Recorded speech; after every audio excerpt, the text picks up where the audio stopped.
And when I got home, 3 days later, CPS came to my door asking to remove my child, but only after I had another CPS worker call me once I had got out of jail.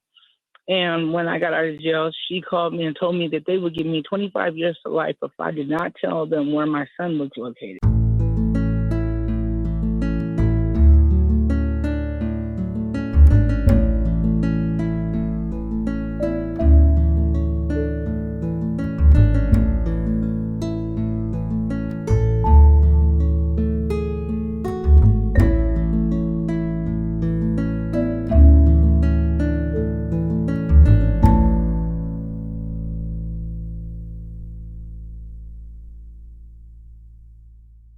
And I have a question to ask. It's my situation. I've been watching you for a while now, and my son was removed because me and my husband had got into a domestic violence altercation. So I was arrested, and I was gone to jail for 5 days, let out in Linwood, California, and did not get charged with anything.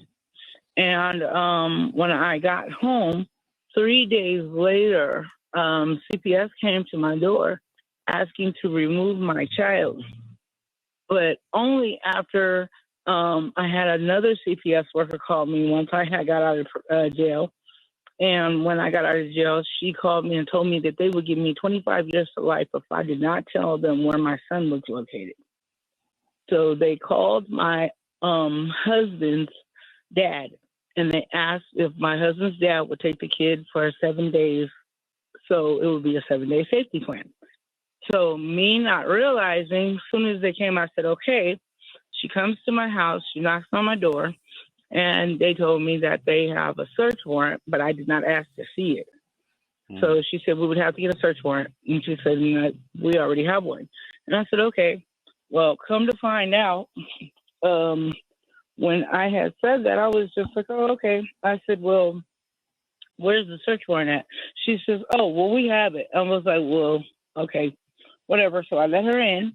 Once I let her in, she starts talking to me. She told my husband that she would talk to him later. And once she was done with me, she had wrote everything down, that I was crazy, that I was unfit to take care of my son, but there was nothing in my house, no drugs, no anything. And so she asked if we would take a drug test. I said yes, voluntarily. We've been voluntarily with everything that we've done in this whole thing. So we take the drug test, and me and my husband positively comes up with high levels of methamphetamine at like 57,000 mg and 45,000 mg. So I'm like, wow, really? I said, no, we would demand a retest. So we get the retest immediately, like not even 2 days later. We get that. And we get the retest, and my test is completely negative, and my husband's test was negative. Everything was negative, but with low traces of marijuana. So now they have went on trying to adopt out my child to the actual grandparents, but my mom and my dad kind of like got discarded because of some things that the other grandparents said where my child is. So what they said is that my mom tried to kidnap my son. So they were trying to get my mom for indictment charges, I guess, kidnapping. My mom did not know what was going on. So at this point, I didn't feel that was irrelevant, so everything went off on me. So now I get to only see my son one day on a Friday. That's it. And I'm supposed to have 9 hours a week. And I talked to my I talked to my lawyer, and my lawyer says that, oh, no, you got tested for methamphetamine. I said that was the first test, and it was compromised. We took the second test. The test came out negative, completely mine did. My husband's came out with low traces of marijuana. I said, I have been clean now for 10 and a half months of marijuana. So there was nothing in my system whatsoever. Then we had got from the lady that just came on our case. She has not done anything. She says, so we're not going to do reunification this April, which is April 22nd, which is our court date. This last court date is supposed to happen. we're not going to do reunification because we're not doing what we're supposed to do. When we went tested, we have every paperwork stating that we have tested and we were turned away. We also did all of our classes. Every class that we did, she had to say that it was DCFS approved.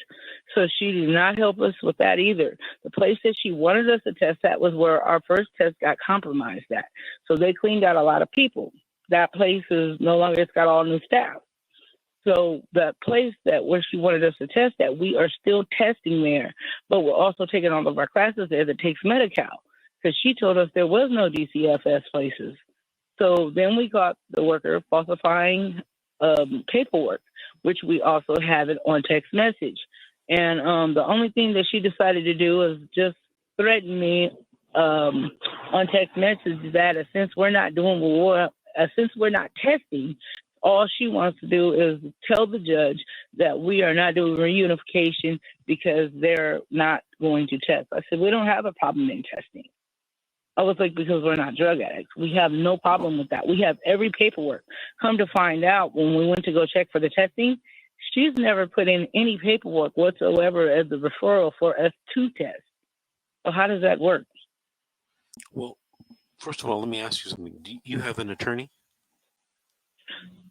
A court-appointed attorney. I mean, I've been trying to get a hold of you, and I've talked to Georgetta a couple of times. And, you know, it was really hard for me trying to get a hold, and I was so happy that I actually caught your show. But we have a court-appointed attorney, and they just changed my son's attorney, and they just changed my attorney. My husband's attorney is the one that he still has his attorney, but a lot of attorneys walked out, apparently.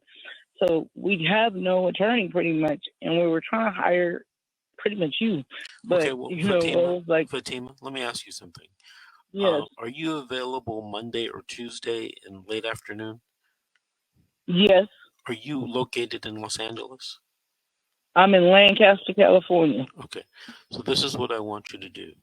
After today's show, I want you to contact Georgette, and I want you to make an appointment to either come see me at the office or Zoom or telephone call. But before you do that, I want you to email me all of your court minute orders so that I can review them. Okay. So one more thing I have to ask you. Mm-hmm. Is it okay for court documents to be scratched out once they're amended? It depends. Give me a more specific situation. Meaning, okay, so say 2 minutes. Like our minute orders. 1 minute order says one thing, and the other minute order says another thing, but it's scratched out completely, like it's just marked in.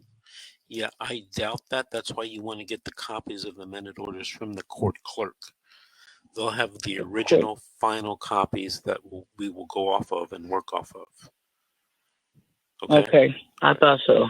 So get those, and then email them to me and Georgette, and then make the appointment to talk to me, and I'm going to give you a consultation on what should happen, okay? Okay, thank you so much. Hey, Fatima, thank you for calling, and thank you for listening. Call us back in 3 or 4 weeks and update us, the audience, on what's going on in your case, okay?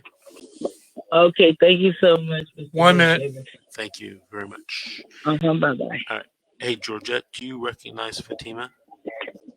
Yes, I do. Okay, so you heard what I said about her getting in contact with me, sending me the minute orders and letting me review everything so that I can have some type of consult with her. Okay, very good. Okay. Make sure that happens. Okay, the engineer says we have to take another break.